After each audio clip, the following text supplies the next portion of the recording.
आणि 25 वर्ष ज्यांच्या हाती मुंबई दिली त्यांनी या मुंबईच्या महानगरपालिकेत काय केलं?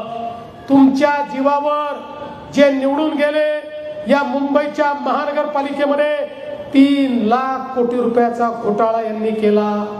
रस्ते खाल्ले, नालेसफाईचा कचरा खाल्ला, कोविड काळात खिचडी खाल्ली, डेड बॉडी बॉक्सचा घोटाळा केला, प्रेताच्या टाळूवरचं लोणी काढलं. अरे जे कफन त्या ठिकाणी मेलेल्या लोकांना घालायचं होतं त्या कफनमध्ये देखील भ्रष्टाचार करण्याचं काम यांनी केलं. पीपी किटचा घोटाळा, ऑक्सिजन प्लांटचा घोटाळा, कोविड सेंटरचा घोटाळा, पत्रा चाळीचा घोटाळा, दलित वस्ती योजनेत घोटाळा, कचरा वाहतुकीत घोटाळा, मिठी नदीमध्ये घोटाळा, बार मालकांकडनं वसुली.